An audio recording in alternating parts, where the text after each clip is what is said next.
Chegamos ao último tópico da nossa lição e vamos considerar o tema A Nação de Israel. Pergunta A, irmão Wanderson, de que modo esta igreja é a verdadeira nação de Israel? Essa igreja que nós estamos falando aqui é a igreja edificada sobre o fundamento que é Cristo. É a igreja que tem como fundamento também os apóstolos, os profetas, que ela está edificada sobre a doutrina pura, né, da palavra de Deus. Então, quando essa igreja ela demonstra por meio dos frutos a semelhança de caráter com Abraão, aí ela é a verdadeira nação de Israel. Sim.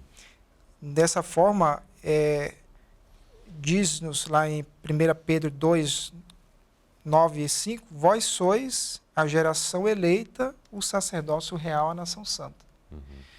Então, se a gente pegar a história da Igreja de Deus, vós sois a geração eleita, o sacerdócio real, aqui traz novamente a figura aqui do sacerdote, né? Sim. Nós observamos que Deus faz um chamado, né, à sua igreja, como chamou a nação judaica, mas infelizmente eles deixaram de produzir os frutos. E Jesus disse que o reino de Deus seria tirado deles e passado a uma outra nação, a um outro povo que produzisse os frutos. Sim. Mateus 21, verso 43. Então, é essa questão aí da sucessão apostólica, que é um tema bastante falado, né, no meio religioso, porque há denominações que dizem, olha, nós somos a igreja que veio lá de Cristo. Os apóstolos eram da nossa igreja e tal. Mas o que prova que essa igreja é a verdadeira nação de Israel, que ela é a verdadeira igreja, não é o nome dela, nem é a questão da genealogia dela. Porque se fosse assim, somente quem fosse judeu, né, de sangue mesmo, poderia fazer parte da nação de Israel. Sim. Mas eu quero destacar aí na página 22, que diz assim, olha, sem uma conexão espiritual com o patriarca, falando aqui de Abraão, a qual se manifestaria em revelar o mesmo Espírito e praticar as mesmas obras, na verdade não eram seus filhos.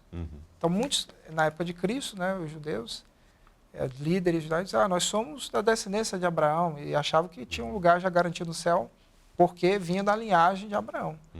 Mas foi dito para eles, olha, Deus pode até dessas pedras aí suscitar filhos de Abraão, né? Então, nós provamos a nossa identidade com Abraão mediante o caráter, mediante as nossas obras. É isso que deve testificar. Então, isso vale para a questão pessoal, né?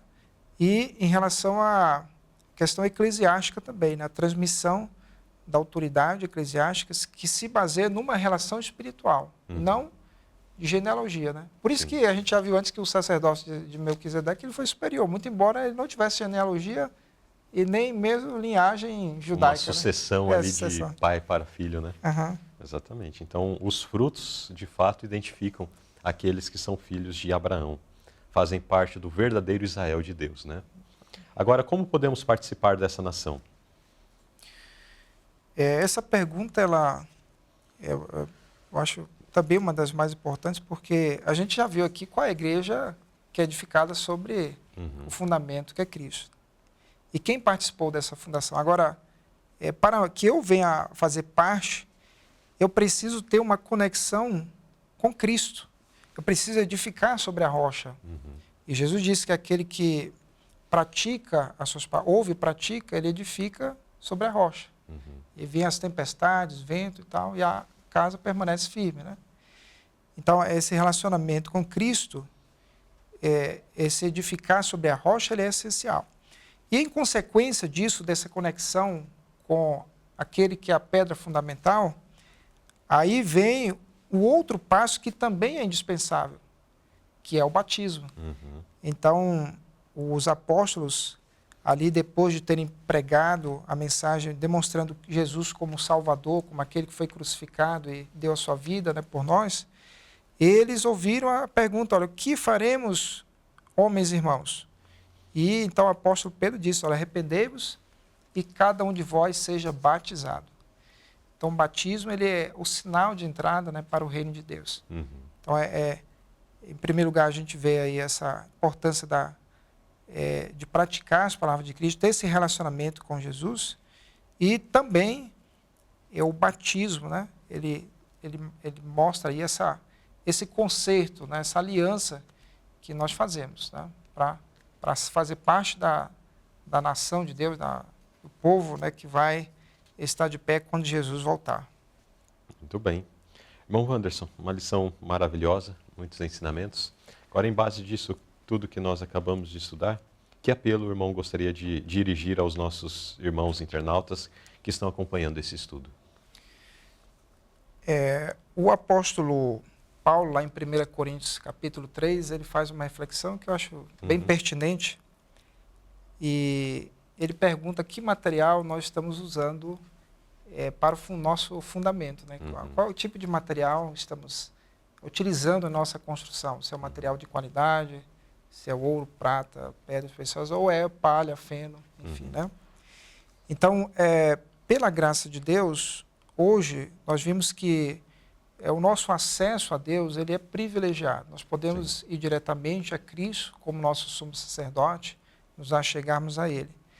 Mas como é que está a nossa edificação? Porque Jesus já edificou, os apóstolos edificaram, e nós hoje estamos edificando também. Né?